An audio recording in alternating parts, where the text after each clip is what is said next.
അന്ധവിശ്വാസങ്ങളെ അന്ധവിശ്വാസങ്ങളായി കണക്കാക്കുക.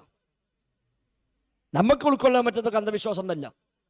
മതത്തിൽ അന്ധവിശ്വാസത്തിനും വിശ്വാസത്തിനും ഒരു കൃത്യമായ മാനദണ്ഡമുണ്ട്. അല്ലാഹും റസൂലും പഠിപ്പിച്ചാൽ അത് വിശ്വാസമാണ്. അല്ലാഹും റസൂലും പഠിപ്പിച്ചിട്ടില്ലേ, ഖുർആനിനെയും ഹദീസിനെയും പിൻബലമില്ലേ എങ്കിൽ അത് അന്ധവിശ്വാസമാണ്. അതാ വ്യത്യാസം, അതാണ് വ്യത്യാസം. അല്ലാതെ നമുക്ക് ഉൾക്കൊള്ളാൻ കഴിയില്ല അതൊക്കെ ഖുറാഫാത്ത് എന്നല്ല. നമുക്ക് ഉൾക്കൊള്ളാൻ കഴിയാത്തതൊക്കെ ഖുറാഫാത്ത് എന്നല്ല. പ്രമാണത്തിലില്ലേ അത് അന്ധവിശ്വാസമാണ്.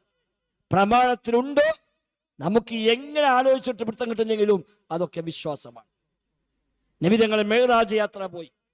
ഒറ്റ രാത്രി കൊണ്ട് ആദ്യം മക്കയിൽ നിന്ന് ഫലസ്തീനിലേക്ക് പോയി, ബൈത്തുൽ മുഖദ്ദസിലേക്ക്. പിന്നീട് അവിടുന്ന് ആകാശലോകത്തേക്ക് പോയി. നേരം വെളുത്തപ്പോഴേക്ക് തിരിച്ചെത്തുകയും ചെയ്തു. സുബ്ഹാനല്ലദീ അസ്റാ ബിഅബ്ദിഹി ലൈലൻ മിനൽ മസ്ജിദിൽ ഹറാം ഇലൽ മസ്ജിദിൽ അഖ്സ അല്ലദീ ബാറക്നാ ഹൗല ലിനുരിയഹു മിൻ ആയാതിനാ. സൂറത്ത് ഇസ്രായിലെ 1-ാമത്തെ ആയത്തിൽ അല്ലാഹു തആല പഠിപ്പിച്ചു. നബി തങ്ങൾ തിരിച്ചു വന്നിട്ട് പറഞ്ഞു, ഞാൻ ഇന്നലെ രാത്രി ഫലസ്തീനിൽ പോയി, അവിടുന്ന് ആകാശലോകത്ത് പോയി, ഒരുപാട് കാഴ്ചകൾ കണ്ടു എന്ന് പറഞ്ഞു വന്നപ്പോൾ മുസ്ലിക്കീങ്ങൾ പറഞ്ഞു, എന്താ ഈ മുഹമ്മദിന്റെ കഥ? ഇന്നലെ രാത്രി ഇവിടെ ഉണ്ട്, രാവിലെ ഇവിടെ ഉണ്ട്, ഇന്നലെ അതിനിടക്ക് ഫലസ്തീനിൽ പോയത്രേ, ആകാശത്തും പോയത്രേ, എന്താ ഈ പറയണത് എന്നാണ്. ഒരിക്കൽ ഉൾക്കൊള്ളാൻ പറ്റില്ല. അബൂബക്കർ സിദ്ദീഖിനോട് ചെന്നിട്ട് അവര് പറഞ്ഞു, കണ്ടോ എന്റെ കൂട്ടുകാരെപ്പ പറഞ്ഞു പറഞ്ഞ് പറഞ്ഞ് പെടുത്തി, ഇനിയെങ്കിലും മോന്റെ കാര്യത്തിൽ ഒന്നാ മാറി ചിന്തിച്ചൂടെ എന്നാണ്. സിദ്ദീഖ് ചോദിച്ചു, എന്താണ് അദ്ദേഹം പറഞ്ഞത്? ഇവര് പറഞ്ഞു ഇങ്ങനെയൊക്കെ പറഞ്ഞു. സിദ്ദീഖ് തന്നെ മറുപടി, എന്റെ നബി അത് പറഞ്ഞെങ്കിൽ സത്യമാണ്.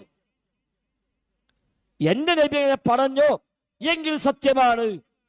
അവർ ചോദിച്ചു, അല്ല ഇതും നിങ്ങൾ സമ്മതിക്കുമോ, ഇത് നിങ്ങൾ വിശ്വസിക്കുമോ? സിദ്ദീഖ് പറഞ്ഞു, അതെ ഞാൻ വിശ്വസിക്കും, അതിലും വലുത് വിശ്വസിച്ച ആളാ ഞാൻ. ആകാശ ലോകത്ത് നിന്ന് ജിബ്രീൽ സ്വല്ലല്ലാഹു അലൈഹി വസല്ലം ഇറങ്ങി വന്ന് വഹ്യ് നൽകുന്നുണ്ട് എന്ന് പറഞ്ഞപ്പോൾ അത് വിശ്വസിച്ച ആളാ ഞാൻ. എനിക്ക് പിന്നെ നബി ഒന്ന് ആകാശത്ത് പോയി എന്നാൽ വിശ്വസിക്കാൻ എന്താ പ്രയാസം എന്ന് ചോദിച്ചു. അതാണ് പ്രമാണങ്ങളുടെ പ്രസക്തി. നബി പറഞ്ഞു എന്ന് ബോധ്യപ്പെട്ട എന്താ നബി അങ്ങനെ പറഞ്ഞത്, എന്തേ ഹദീസ് അങ്ങനെ ഉണ്ടായത് എന്ന ചോദ്യമില്ല.